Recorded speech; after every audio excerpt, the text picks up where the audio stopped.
Lego Batman, o legado do Cavaleiro das Trevas.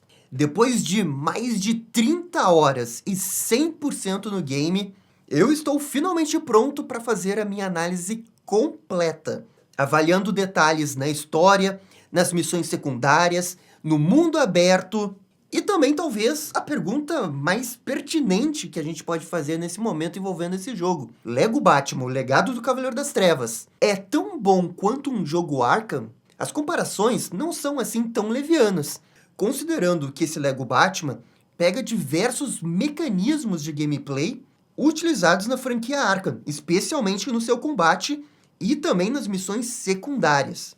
Inclusive, o jogo contou com o apoio da própria Rocksteady para desenvolver algumas coisas no jogo. E contar com a Rocksteady, principalmente para ter esse apoio nas mecânicas Arkham que eles estão pegando emprestado, eu acho que realmente foi fundamental para eles conseguirem criar esse sistema de combate que a gente vê no jogo, que é muito bem polido.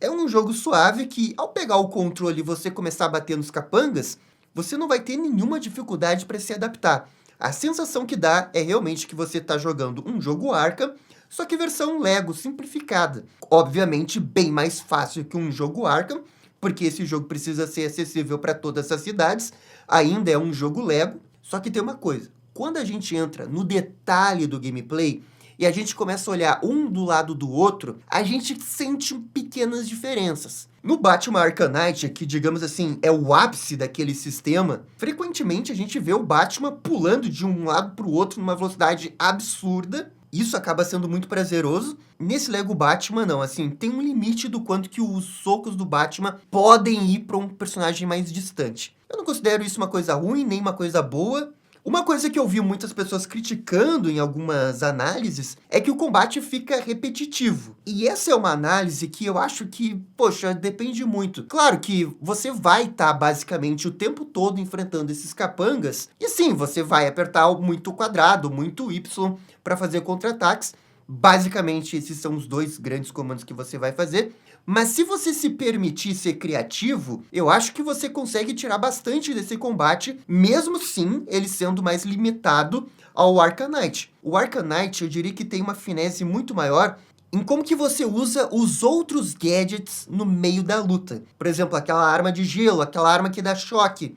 É muito mais intuitivo você usar essas armas aqui do que no combate do Lego Batman. E é isso que acaba não incentivando você a utilizar muito as outras ferramentas que você tem ao longo do jogo. Você ainda vai liberar um ou outro upgrade para incentivar que você use mais as outras armas. Por exemplo, o gancho, de você arremessar os inimigos usando o gancho. Essa é uma habilidade bem útil. Também tem a habilidade que você solta os morcegos através dos batirangues. Mas sim, comparando com Arkham Knight, não tem essa variedade de combos e gadgets que você poderia esperar de um jogo como esse, que está utilizando as mecânicas Arkham. Agora, eu acho que eles compensam um pouco isso com os personagens. A Mulher Gato, por exemplo, o laço dela tem toda uma mecânica extremamente interessante para o gameplay de luta. Pode fazer com que os personagens rodopiem como se fosse um peão. E é nesse ponto que o jogo acaba sendo mais criativo.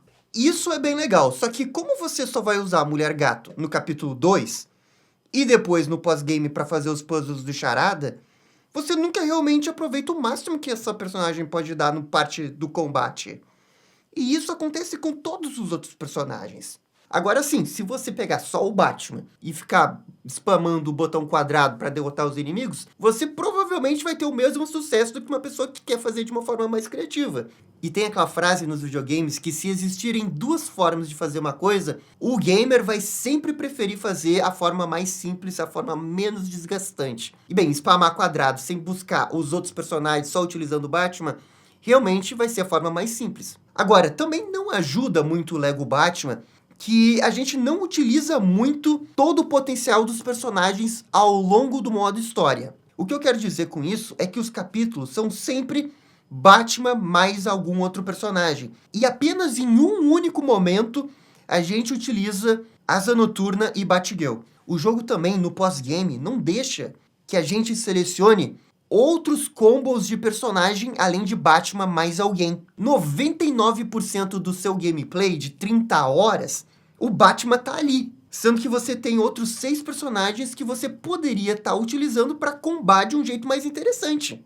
por exemplo, usar a arma do Gordon junto com o laço da Mulher Gato, mas o jogo não deixa a gente fazer isso. Ele mesmo tá capando o seu potencial. E a outra coisa envolvendo o combate é que realmente tem pouca variedade de inimigo. Nós temos os capangas normais, a gente tem os capangas grandões, nós temos os caras que usam escudo e os inimigos que têm algum tipo de equipamento, como bastão elétrico ou armas. Esse último ainda foi nerfado comparando com a franquia Arkham. Você tinha que ir atrás dele e aí você bateria nele. No Lego Batman não, você pode bater normalmente nele que você não vai levar choque.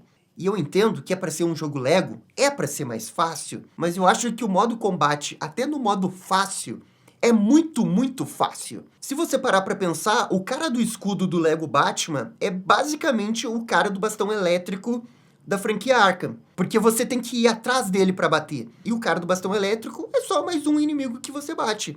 Na real, a gente tem 3 inimigos, e ainda é muito pouco. Então, a não ser que tenha o gigante grandão e o cara de escudo, o jeito que você vai fazer o approach no combate acaba sendo muito simples, sabe? E eu também tenho minhas dúvidas quanto à seleção de personagens que eles fizeram aqui. Eu não vou reclamar em relação à quantidade de personagem, porque eu entendo que esse jogo quer fazer uma coisa diferente em relação aos outros Legos da DC. A gente não tem aquela quantidade absurda de personagem. E isso faz parte, é uma outra abordagem. No futuro a gente vai ter a DLC dos vilões com Coringa e Arlequina, e eu acho que com essa DLC no futuro vai ser um bom complemento para os heróis. Agora, eu acho que é errado você ter o Robin e o Asa Noturna, e eles são muito parecidos. Eu não falei isso quando eu fiz a crítica só do modo história, porque isso não fica evidente no modo história. Porque é legal ver que o Robin Dick Grayson virou o Asa Noturna. Agora, quando você tá no pós-game e você começa a fazer os desafios do Charada e do Mestre das Pistas, fica muito evidente como que você pode fazer tanto um quanto o outro. Claro, ainda tem um ou outro desafio que você vai precisar do Robin ou do Asa Noturna. O Asa Noturna tem esse negócio de dar choque, usar os cabos para dar choque entre um equipamento e outro. E o Robin tem um Robin Rang que pode acertar várias coisas ao mesmo tempo. Mas ainda assim, eles têm um negócio da alavanca que os dois podem fazer. E no modo combate, os dois são muito parecidos. Talvez se o Robin tivesse o bastão lá do Tim Drake, fosse muito mais interessante do que ele ter os 2 bastões que o Asa Noturna tem. Só aí poderia ter dado uma diferença. E eu também acho muito estranho você estar no pós-game e poder alternar entre o Dick, Asa Noturna e o Dick Robin.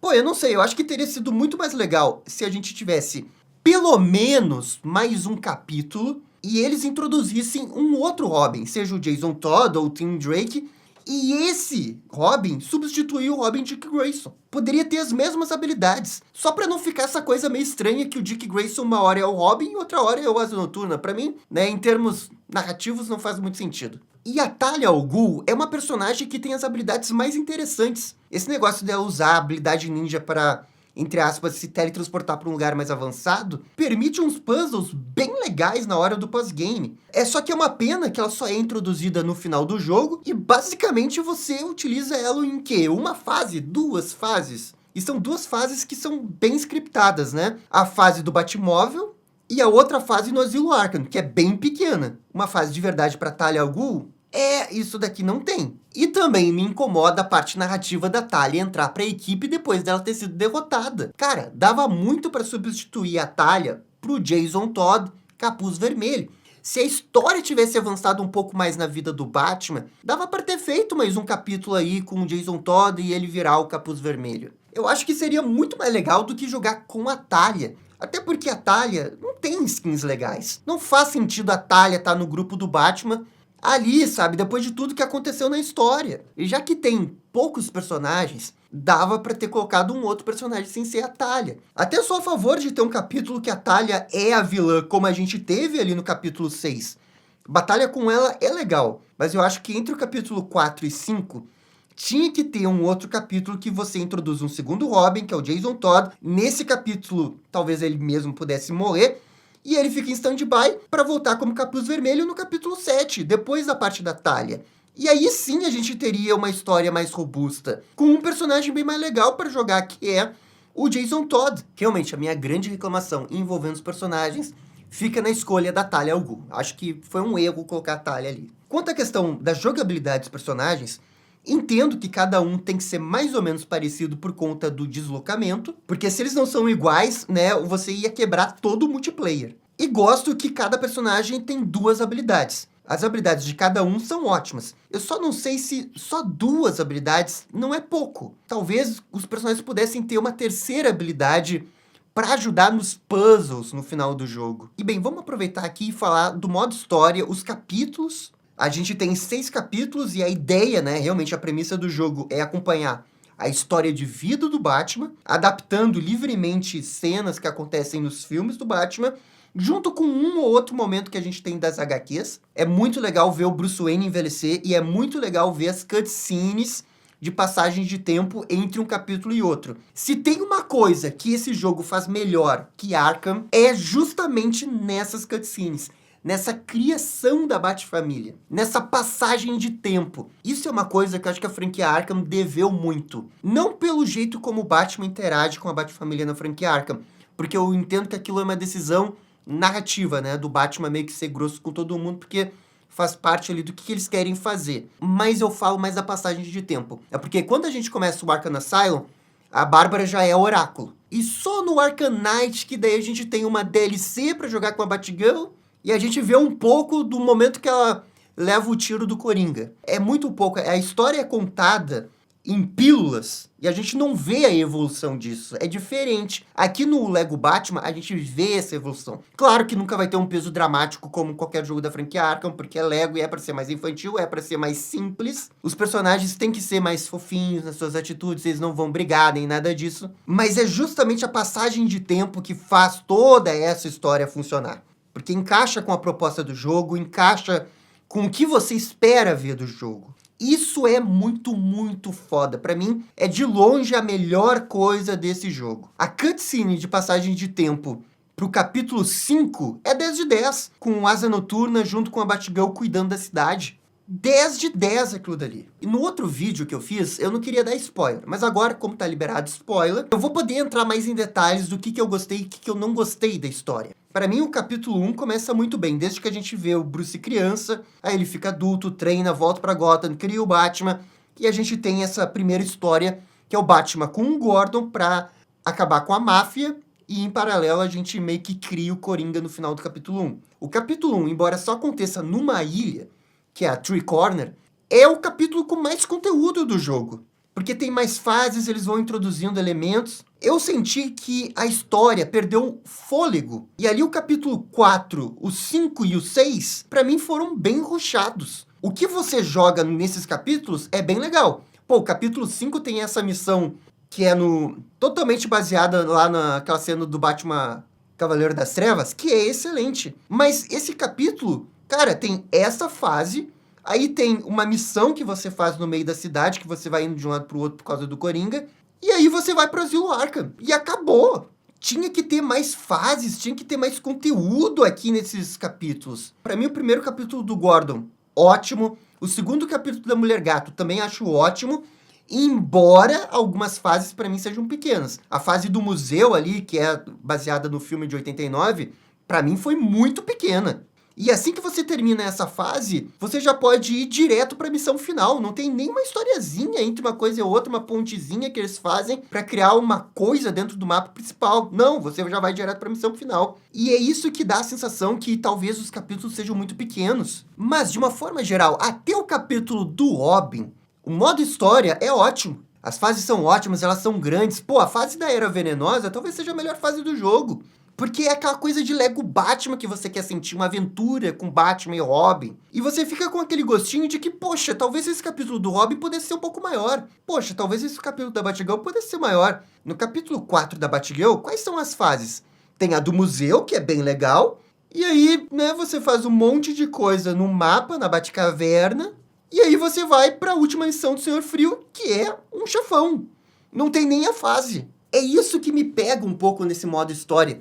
Além da história não ter ido toda a vida do Batman, ter parado, né, ali naquela parte do Bane, que, poxa, né, meio que por cima seria a metade da vida do Batman, que é quando dá a queda do morcego. Dava pra ter feito muito mais depois disso. Mas também, o que é feito ali dentro dos capítulos especialmente a partir do capítulo 4, que eu achei que ficou muito rushado.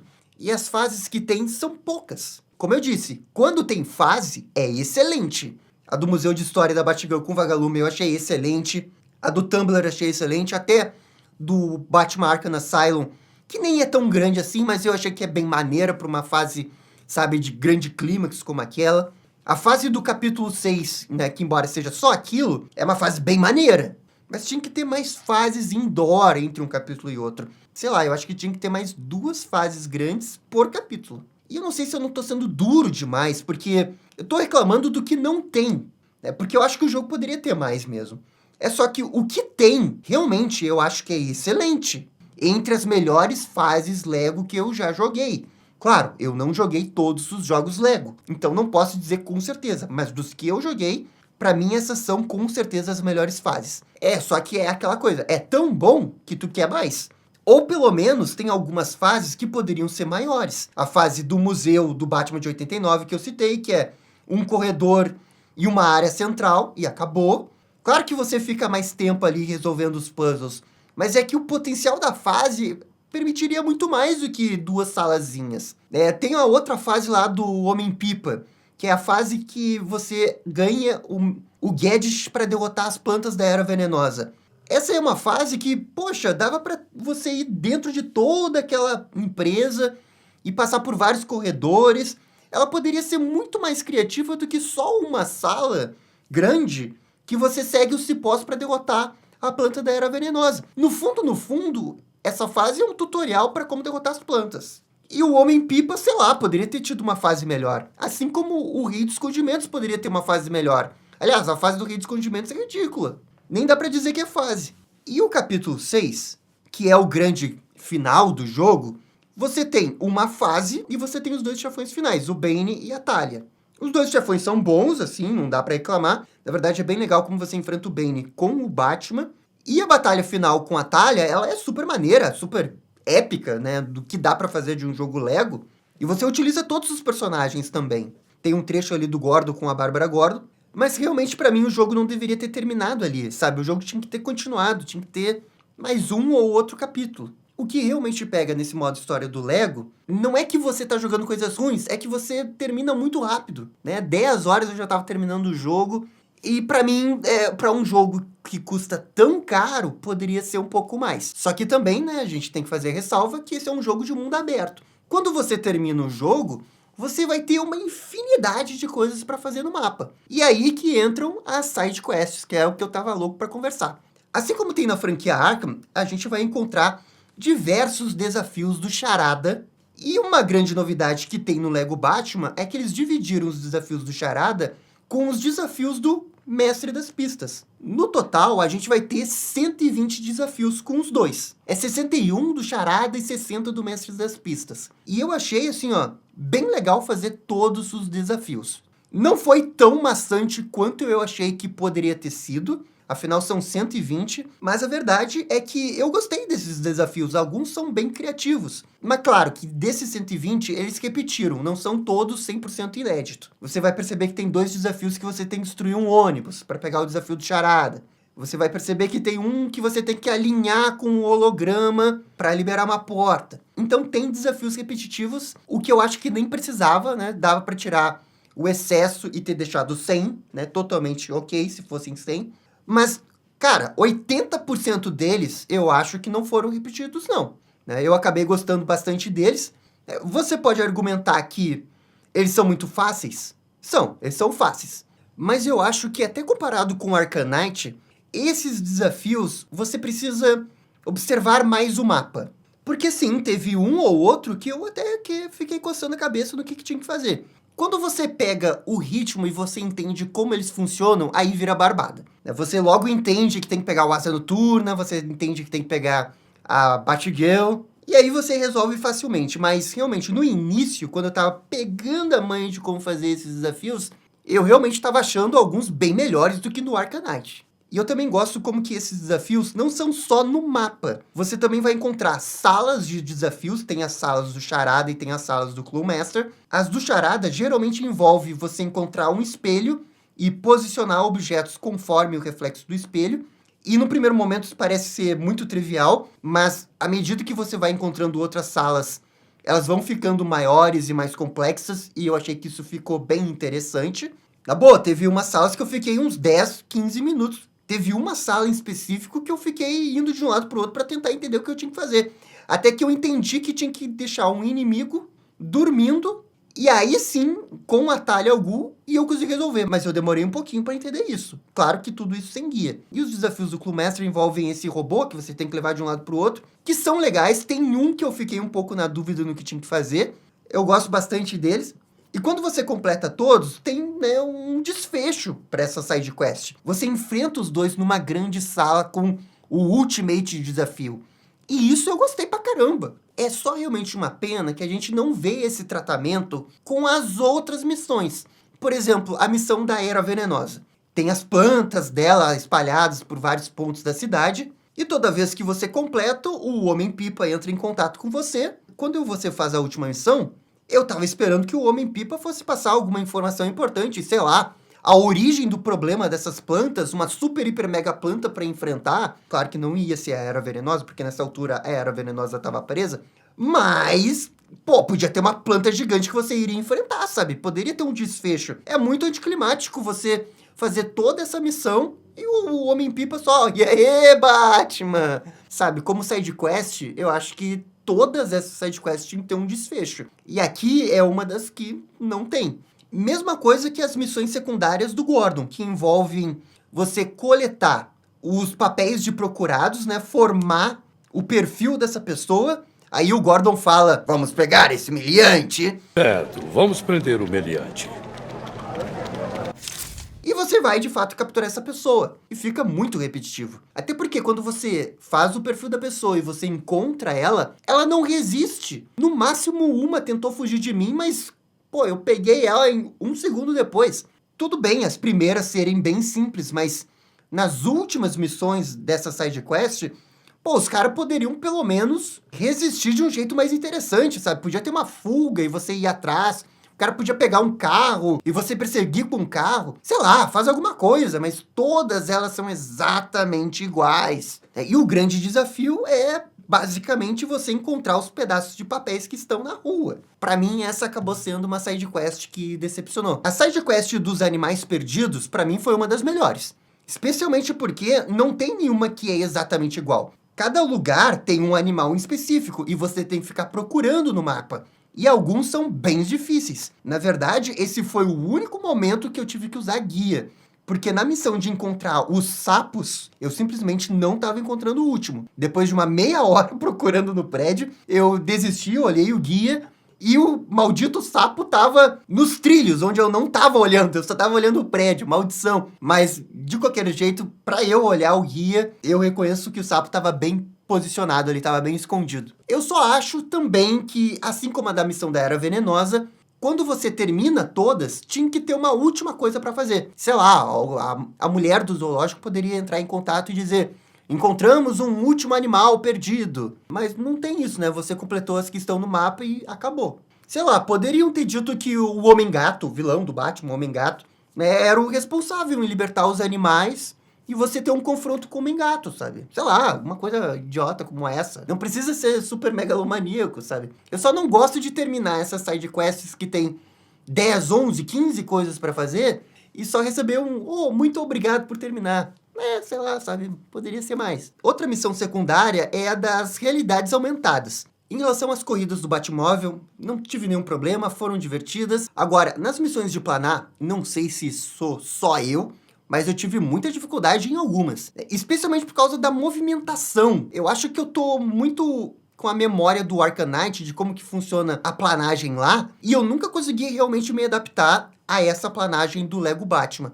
E tem uma outra coisa que me incomodou, é que esses desafios, eles pedem um reflexo até que grande seu para usar a garra, o gancho, na hora certa, posicionado no lugar certo.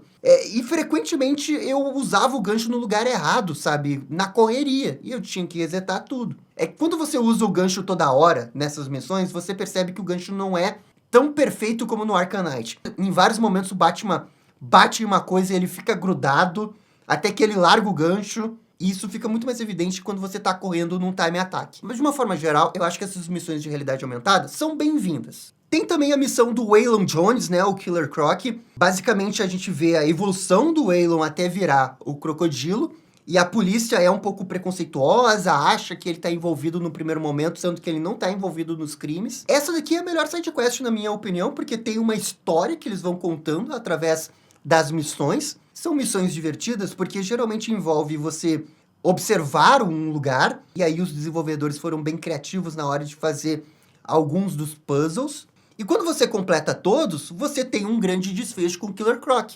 Você enfrenta ele numa batalha final. E isso, pra mim, foi ótimo, disparada a melhor missão do jogo. E bem, além dessas missões secundárias, também a gente vai encontrar os baús da Wayne Tech, e eles são tipo os desafios do Charada. Alguns você só chega e abre, não tem nada demais. E tem outros que você tem que ligar algumas coisas pra aí liberar o baú. Funcionam como os desafios do Charada. É divertido, mas né, quando você soma os desafios do Charada mais as 200 caixas da Wayne Tech, aí fica pesado, na minha opinião, fica pesado. Por mim, poderiam ter 100 caixas a menos dessa Wayne Tech aqui, porque só tá aqui pra encher linguiça. Ah, sim, e não podemos nos esquecer que tem a missão secundária da Mulher Gato. Essas daqui seriam, com certeza, as melhores missões se tivesse um grande desfecho, como teve do Killer Croc. Considerando as missões no mapa, elas são muito legais. Porque você vai para um outro mapa, daí tem uma área que é criada só para isso, e você tem que resolver esse puzzlezinho com Batman e Mulher Gato para abrir um cofre. E todas essas áreas foram únicas, para mim valeu muito a pena fazer todas essas missões, eu gostei pra caramba. Só que realmente fica faltando uma missão de desfecho final. Porque depois que você completa a última missão, basicamente a Sofia Falcone aparece, é isso aí, tamo junto e beleza, acabou. Se eles tivessem conseguido fazer essa missão como fizeram do Waylon Jones, que eles misturam o gameplay e contam uma historinha, e aí ia ficar perfeito, essa daí seria a melhor sidequest. E ainda tem uma outra coisa no mapa, que é o que eles chamam de símbolos do morcego, bate-símbolos. São 50 deles espalhados no meio do mapa, e cada vez que você completa eles, você vai evoluindo a construção do dinossauro na Batcaverna. Essa é a melhor recompensa do jogo, né? Tem que ter um dinossauro gigante na Batcaverna. E eles fizeram toda uma coisinha específica pra isso. Eu gostei disso. É só uma pena que tá na missão mais chata do jogo, que é catar esses símbolos do morcego ao redor do mapa. E não são 5, não são 10, são 50. Você vai perder um certo tempo. É aquela coisa que não tem jeito, você vai acabar olhando um guia pra encontrar eles o mais rápido possível. Mas é a que tem a melhor recompensa. E eu não posso esquecer de falar da Batcaverna. Como eu disse no outro vídeo, a Batcaverna é muito, muito foda. Você vê a evolução da Batcaverna. Cara, você se perde ali dentro da Batcaverna. Eu fiquei um tempão procurando os mini kits. Disparada a melhor Batcaverna que a gente já teve num jogo de Batman. E que dificilmente vai ser superada em qualquer outro jogo no futuro. Muito, muito, muito foda. Eu só queria que ela tivesse um pouco mais implementada dentro do jogo para que, ao longo do modo história, você voltasse lá para construir alguma coisa e você ganhasse alguma recompensa, além da questão visual da Batcaverna estar completa, sabe? Como fã de Batman, óbvio que eu vou completar a Batcaverna. Só que eu também fico pensando no Gabriel Gamer. Se não fosse Batman, fosse qualquer outra coisa ali, eu não sei se eu ia estar tão engajado em querer completar, sabe? Mas eu expandi tudo. Eu só não fiz ali a parte dos desafios. Caraca, ali não dá não, velho. Toda essa experiência da Batcaverna é o que eu sempre quis ter num jogo Arkham mesmo. Quer dizer, o Arkham Origins tem isso, né, de você voltar pra Batcaverna, só que realmente não há motivo pra você ficar voltando pra Batcaverna no Arkham Origins. É legal, dá, mas, né, fica só por você querer voltar. E aqui não, você vai customizar a Batcaverna, é muito mais legal aqui. E o design dessa Batcaverna é muito melhor que a Batcaverna do Arkham Origins. Toda essa experiência pós-game, eu acho que ela é positiva, só que ela também cai naquele problema que muitos outros jogos de mundo aberto têm. É um monte de pontinho no mapa que você tem que ir atrás pra pegar. Eu peguei tudo porque sou muito fã do Batman. Eu queria ter o dinossauro, eu queria fazer todas essas missões pra ver até onde a história iria me levar dessas sidequests. A do Crocodilo, do Charada, Mestre das Pistas e da Mulher Gato não me decepcionaram. As outras me decepcionaram um pouco. Eu acho que acaba sendo muito pesado tudo isso, mais as caixas. E, pessoalmente, eu não sei se vale a pena você fazer 100% desse jogo, assim. A não ser que você seja aquela pessoa que gosta de completar tudo. Pra mim, sinceramente, eu faria essas missões extras aí que eu comentei que são boas. E deu. Então, assim, gente, considerando tudo que eu falei, Lego Batman Legado do Cavaleiro das Trevas é melhor que algum jogo Arkham? Assim, sendo sincero, eu acho que não. O que eu entendo como um jogo excelente do Batman, um jogo que tem uma grande história e consegue equilibrar momentos de gameplay, e ele é criativo nessa adição dele. Como o Arkham Asylum foi, o City foi, e o Knight foi, embora o Knight não tenha uma boa história, na minha opinião. E o Origins tem a segunda melhor história do Arkham, mas em termos de novidades, ele não adiciona muita coisa. Todos os Arkham são no mínimo nota 8 pra cima. E o Lego Batman Legado do Cavaleiro das Trevas, pra mim é um jogo nota 8. O máximo que eu posso dizer é que eu acho que esse jogo se equipara ao jogo que eu considero o mais fraco do Arkham, que é o Arkham Origins. Mas eu ainda acho que o Arkham Origins é melhor que o Lego Batman, porque ele tem uma história muito, muito foda. Mas assim, ó, o Lego Batman Legado fica logo atrás dos Arkhams. Né? Se você vai fazer um top 5 jogos do Batman, Lego Batman Legado do Cavaleiro das Trevas vai estar lá. É um jogo que supera jogos históricos do Batman. O jogo do Batman Animated Series do Super Nintendo, do Mega Drive, supera o Batman do Nintendinho, supera outro titã do Batman de jogos, que era o Batman Vengeance, na minha opinião. O Lego Batman é muito melhor que o Batman Vengeance. Dá pra fazer um vídeo sobre isso, tá? Mas eu acho que ele seria o meu top 5. Acho que ele seria o meu top 5. Mas galera, é isso. Essa é a minha opinião sobre Lego Batman Legado do Cavaleiro das Trevas, depois de mais de 30 horas. Agora eu quero a opinião de vocês. Comentem aqui embaixo. No mais, muito obrigado por assistir o vídeo até o final. Eu fico por aqui e vocês estão ligados? Dale DC. E esse foi o vídeo da minha análise honesta de Lego Batman Legado do Cavaleiro das Trevas. E aí, gostaram, não gostaram? Deixem suas opiniões nos comentários. E se curtiram o vídeo, deixa aquele joinha e inscreva-se no canal para ficar sabendo absolutamente tudo sobre Batman. Obrigado, gente, e até a próxima. Tchau, tchau.